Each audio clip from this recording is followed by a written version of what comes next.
নমস্কার, মৌস কিচেনে আপনাদের সকলকে স্বাগত জানিয়ে আজকের ভিডিওটি শুরু করছি। আজ বানাবো কাতলা মাছ দিয়ে ফুলকপি ও আলু দিয়ে রসা।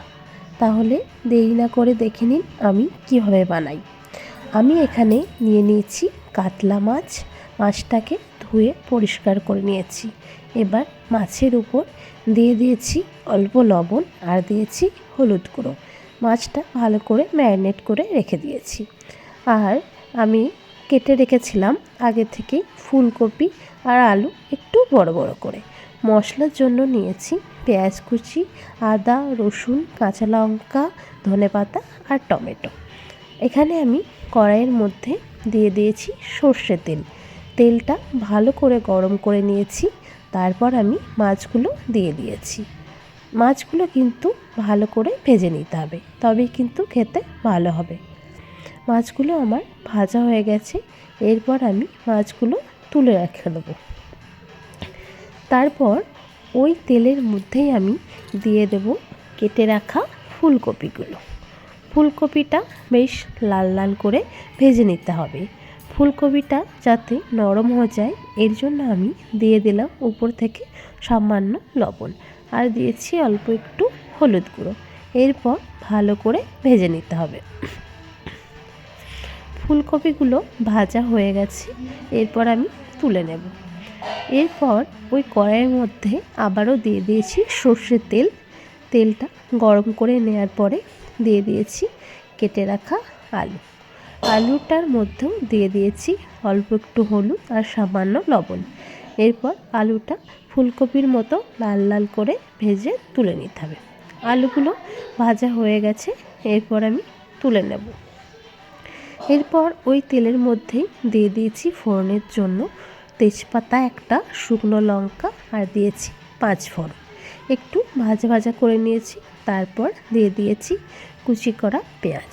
পেঁয়াজটা কিন্তু বেশ ভালো করে ভেজে নিতে হবে। পেঁয়াজটা এখানে ভাজা হয়ে গেছে। আর আমি এখানে আগে থেকেই পেস্ট করে রেখেছিলাম আদা, রসুন আর জিরে। ওই পেস্টটা আমি পেঁয়াজের মধ্যে দিয়ে দিয়েছি। এরপর ভালোভাবে কষিয়ে নেব। তারপর আমি দিয়ে দিয়েছি টমেটো কুচি। টমেটো কুচিটা দেওয়ার পরে দিয়ে দিয়েছি স্বাদ মতো লবণ, হলুদ গুঁড়ো, দিয়েছি লঙ্কা গুঁড়ো আর দিয়েছি সামান্য একটু চিনি।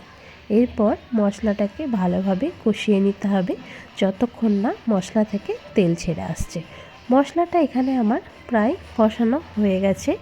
এরপর আমি দিয়ে দেব ভেজে রাখা আলু ও ফুলকপিটা। আলু ফুলকপি দেওয়ার পরে আবারও কিন্তু ভালোভাবে মশলার সাথে কষিয়ে নিতে হবে।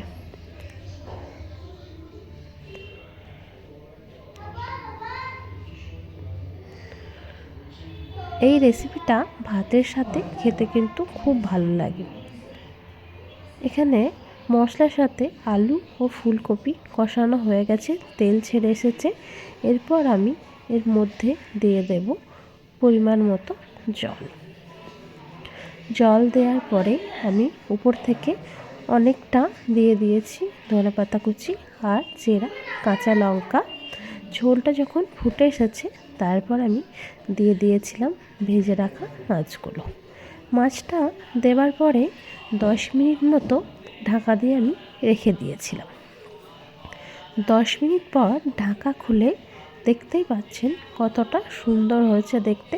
খেতেও কিন্তু খুবই ভালো হয়েছিল। এবার নামাবার আগে আমি উপর থেকে দিয়ে দেবো গরম মশলা গুঁড়ো। এখানে আমার আলু ফুলকপি দিয়ে কাতলা মাছের রসা রেডি হয়ে গেছে। ভিডিওটা কেমন লাগলো অবশ্যই জানাবেন। আর আপনারা বাড়িতে ট্রাই করবেন, খেতে কিন্তু খুবই ভালো হয়েছিল। আজকের মতো টাটা, সবাই ভালো থাকবেন, সুস্থ থাকবেন।